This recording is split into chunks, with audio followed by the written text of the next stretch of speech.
Hi guys! Welcome and welcome back sa ating channel. For today's video ay sisilipin natin ang isang lending application na kung saan ay napapautang daw sila up to 25,000 and in just 3 minutes guys ay pwede daw tayo ma-approve sa kanila.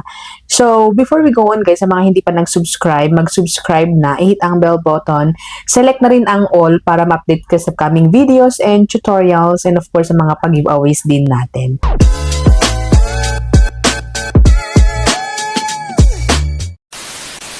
Welcome and welcome back sa ating channel. So yun na nga, magre-review tayo o sisilipin natin ang isang bagong application sa Google Play Store na kung saan nagpapautang daw sila up to 25,000 and in just 3 minutes nga ay pwede daw tayong ma-approve sa kanila. Ayan.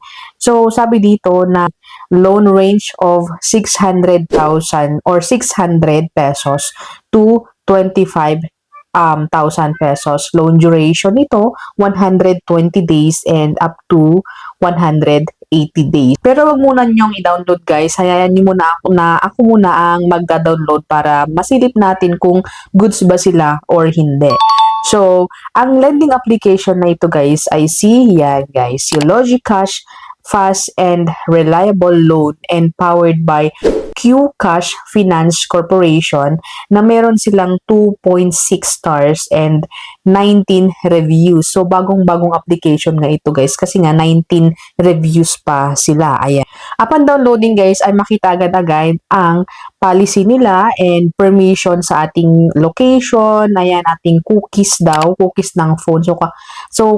Parang kakaiba siya. So, cookies, emergency contacts, ayan, camera, notification, phone, and others. Ayan. After which, guys, is yung privacy policy naman. And then, i-click natin yung agree para makapag-push through po tayo. So, ito na yung dashboard. Ayan. So, maximum loan offer of 25,000 pesos. And, sabi dito na advantages, rapid transfer, 24/7 cash out, and easy credit.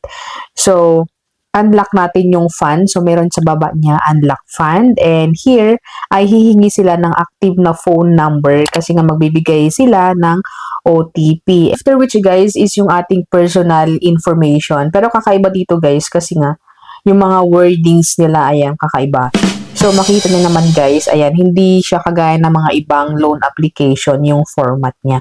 So, residential address, specific location, residence duration, relation status, academic qualification, religion, email, and Facebook. So, yung ating Facebook ay in need dito guys. So, kailangan natin maglagay ng active na Facebook daw or yung Facebook account natin basically.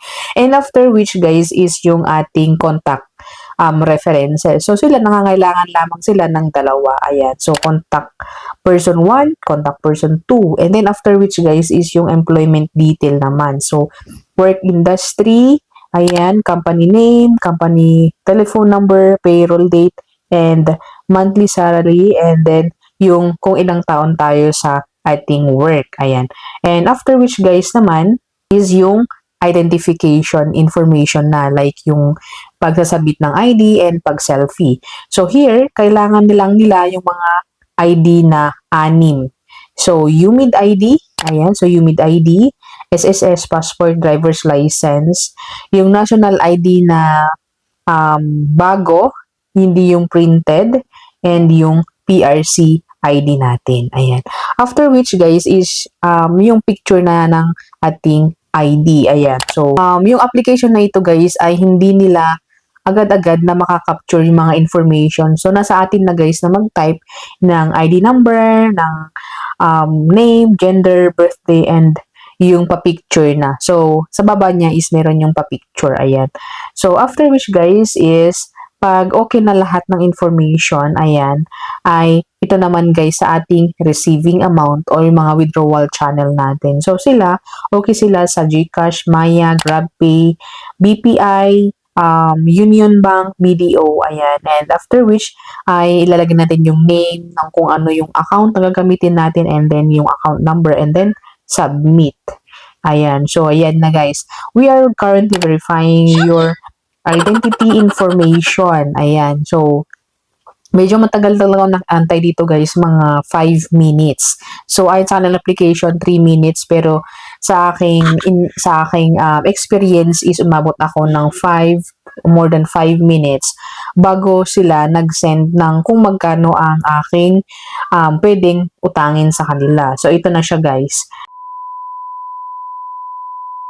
So, charan, 600,000 pesos. Charot. 600 pesos lamang po ang pwede nating ma-avail. So, andun sa kanilang about sa may Google Play Store na about nila is 600 to 25,000 pesos. So, dito ay match naman sila sa information na nakalagay dun guys. Kasi nga, kita nyo guys na 600 lamang po ang ating pwedeng utangin as first time na client.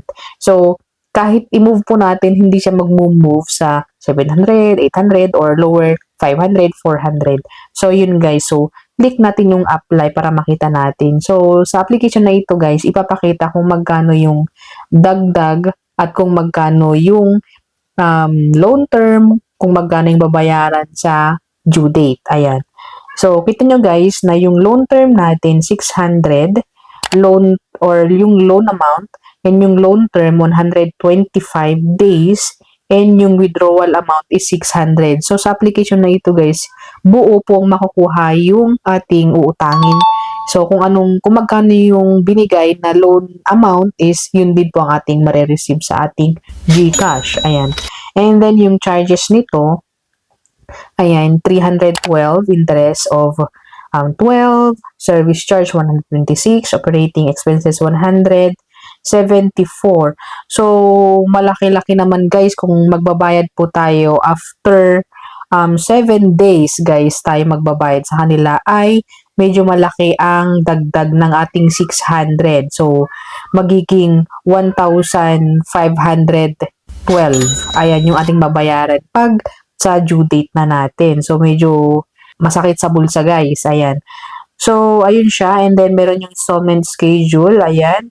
So, sa 13 daw ay 894 yung babayaran ko, and after nung second repayment, 18. So, basically, ay 2 term pero bayad na po tayo sa ating first term or sa first na installment schedule.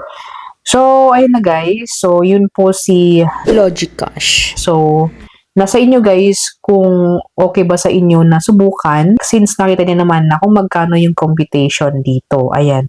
So, register naman sila sa SEC. Ayan. So, nasa inyo guys talaga kung i-try nyo siya sa mga emergency nyong pangangailangan. So, that's it guys, and I hope na nakatulong na ito sa mga naghahanap ng utangan. So, thank you for watching and see you again on my next video.